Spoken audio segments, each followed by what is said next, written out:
আর আপনি আর এক ভাইয়ের বিরুদ্ধে কটু কথা বলেছেন মানে এটাই জুলম।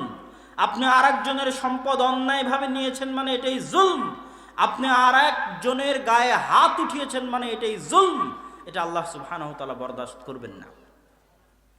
আমাদের নবী মুহাম্মদ সাল্লাল্লাহু আলাইহি ওয়াসাল্লাম নবী হওয়ার পূর্বেই, কোরআন আসার পূর্বেই, সালাত সিয়াম হজ যাকাত আসার পূর্বেই জন্মগত সত্যবাদী, জন্মগত আমানতদার, জন্মগত ন্যায়পরায়ণ, ইনসাফওয়ালা, মানব ও সমাজসেবী মানুষ জন্মগত। সালাত সিয়াম হজ যাকাত আসার আগেই, কোরআন আসার আগেই 40 বছর যাবৎ মানুষ তাকে দেখেছে। তার জন্মের পর থেকে জন্মগত সত্যবাদী, জন্মগত আমানতদার, জন্মগত ন্যায়পরায়ণ, ইনসাফওয়ালা মানুষ। নবীরা নবী হওয়ার আগে থেকেই জন্মগত সত্যবাদী, নবী হওয়ার আগে থেকেই জন্মগত আমানতদার, নবী হওয়ার আগে থেকেই জন্মগত ন্যায়পরায়ণ, ইনসাফ। আর পুরো ইসলামের সারমর্ম, সালাত সিয়াম হজ যাকাত ইসলামের সারমর্ম নয়, পুরো ইসলামের সারমর্ম, মেইন মূল সারমর্ম হচ্ছে ইন্নাল্লাহা ইয়া'মুরুকুম বিল আদলি ওয়াল ইহসান, ন্যায়পরায়ণতা, সত্যবাদিতা, ইনসাফ। আল্লাহ তোমাদেরকে ন্যায়পরায়ণতা, আমানতদারিতার বিষয়ে আদেশ করেছেন। আল্লাহ নিজে ন্যায়পরায়ণ, আমানতদার, সত্যবাদী। আল্লাহ তোমাদেরকে ন্যায়পরায়ণতা, আমানতদারিতা, সত্যবাদিতার বিষয়ে আদেশ করেছেন। এটা ইসলামের একদম মূল থিওরি। ইসলামের অর্থনীতি বলেন, ইসলামের রাজনীতি বলেন, ইসলামের পরিবার ব্যবস্থা বলেন, ইসলামের দাওয়াত বলেন, ইসলামের সকল কিছু বলেন, ইনসাফ, ন্যায়পরায়ণতা, সত্যবাদিতা, আমানতদারিতা হচ্ছে মূল ভিত্তি। ওই ব্যবসা হারাম, চোখ বন্ধ করে হারাম, যেই ব্যবসায় আমানতদারিতা নাই, যেই ব্যবসায় ন্যায়পরায়ণতা নাই, যেই ব্যবসায় ইনসাফ নাই। আর আজকে আমরা মুসলমানেরা সালাতকে গুরুত্ব দিয়েছি ঠিকই, সিয়াম হজ যাকাতকে গুরুত্ব দিয়েছি ঠিকই, কিন্তু যে হাজি হজ করতে গেছে সে তার জীবনে চরম দুর্নীতিবাজ। যে ব্যবসায়ী তার ব্যবসার টাকা দিয়ে ওমরা করতে গেছে সে তার জীবনে চরম মিথ্যুক, ডাহা মিথ্যাবাদী, চরম ও পরম অন্যায়পরায়ণ, অত্যাচারী, জালেম, অন্যায়পরায়ণ। ন্যায়পরায়ণতার বিপরীতটাই হচ্ছে জুলম, অত্যাচার। এই জন্য আমরা মুসলিম হওয়ার পরেও গোলাম।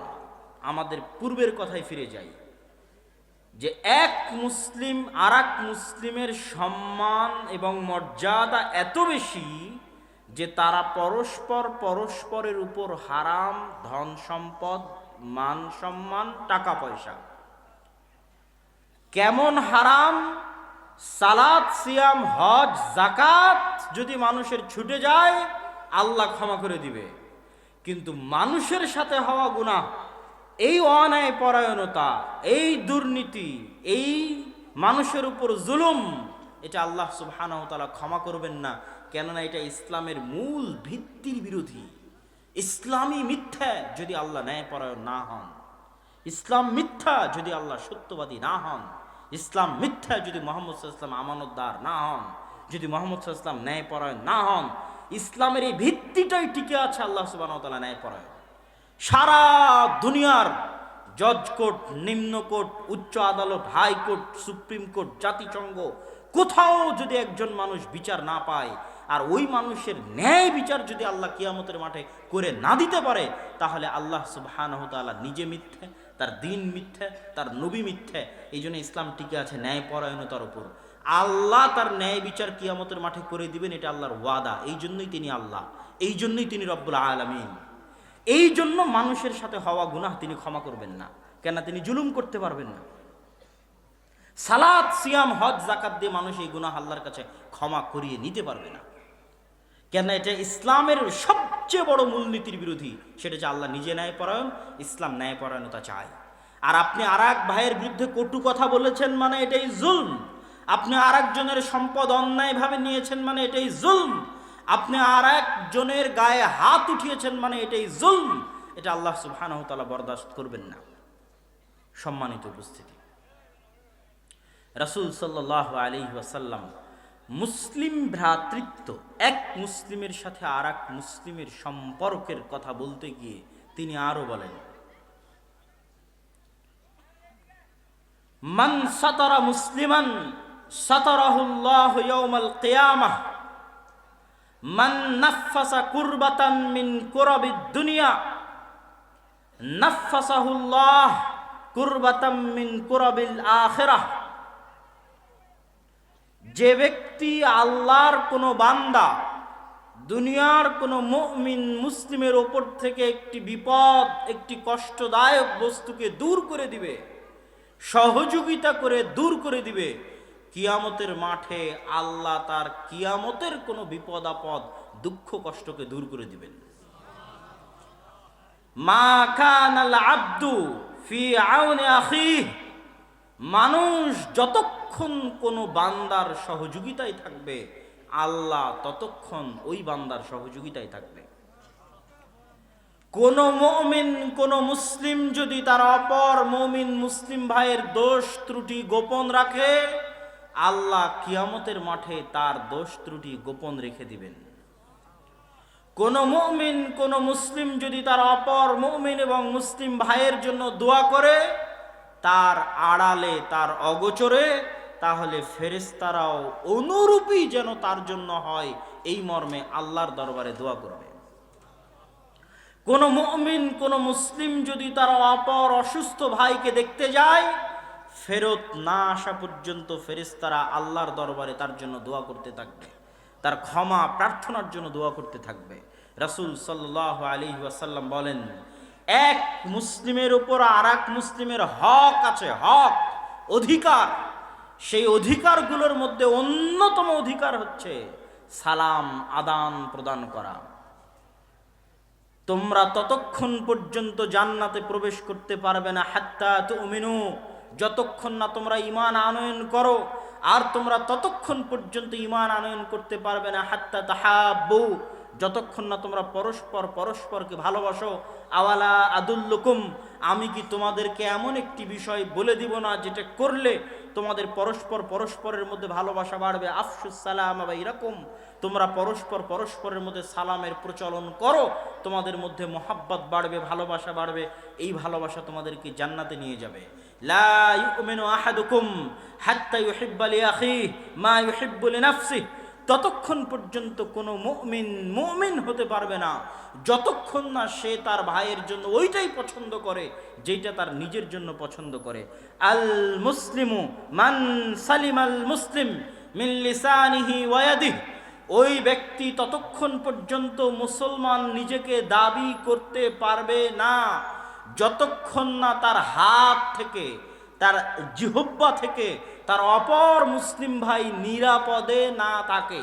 ইসলাম শব্দের শাব্দিক অর্থ হচ্ছে সিলম, নিরাপদ, নিরাপত্তা। তাহলে হাত থেকে, জিহ্বা থেকে নিরাপদে থাকবে মানে যে তিনটে জিনিস হারাম করলেন আল্লাহর নবী, ধন সম্পদ হারাম করলেন, রক্ত হারাম করলেন, মান সম্মান হারাম করলেন, এই তিনটে জিনিস ক্ষতি করা হয় হাত দিয়ে আর জিহ্বা দিয়ে। মান সম্মানের ক্ষতি করা হয় জিহ্বা দিয়ে, আর হত্যা করা হয়, ধন সম্পদ লুটে নেওয়া হয় হাত দিয়ে। এই জন্য তিনি বলছেন আল মুসলিমু মান সালিম আল মুসলিম, মুসলিম সেই, মুসলমান নিজেকে দাবি করতে পারবে সেই যার হাত থেকে এবং যার জিহ্বা থেকে অপর মুসলিম নিরাপদে থাকে। এরকম কত শত হাদিস, হাদিসের ভান্ডারে। আর আল্লাহ সুবহানাহু ওয়া তাআলা পবিত্র কোরআন মাজিদে এক মুসলিমের সাথে আর এক মুসলিমের ভ্রাতৃত্বের বন্ধন আবদ্ধ করে দিয়েছেন। এক মুমিনের সাথে আর এক মুমিনের ভ্রাতৃত্বের বন্ধন আবদ্ধ করে দিয়েছেন। এই ভ্রাতৃত্বই আনসার আর মুহাজিরদের মধ্যে ভ্রাতৃত্ব, এই ভ্রাতৃত্বই আউস ও খাজরাজ গোত্রের মধ্যে ভ্রাতৃত্ব, এই ভ্রাতৃত্বই আনসার, মুহাজির এবং ফাতহে মক্কার পরে যারা ইসলাম গ্রহণ করেছে তাদের মধ্যে ভ্রাতৃত্ব। এটা আপনাকে 2 মিনিট বাস্তবে দেখাই। 1400 বছর আগে রাসূলুল্লাহ সাল্লাল্লাহু আলাইহি ওয়াসাল্লামের যুগে এই ভ্রাতৃত্বের বাস্তব নমুনা। কাসা রাজুলুম মিনাল মুহাজিরিন আর রাজুলাম মিনাল আনসার, মুহাজিরদের একজন আনসারদের একজন ব্যক্তির গায়ে আঘাত করলো। তখন ওই মুহাজির বলছে ইয়া আলাল মুহাজিরিন, আরে আনসার বলছে ইয়া আলাল আনসার।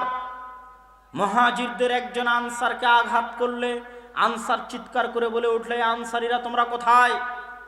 দেখো মুহাজির আমাকে মারছে। মুহাজির বলছে এই মুহাজিরেরা তোমরা কোথায়? দেখো আনসার আমাকে মারছে।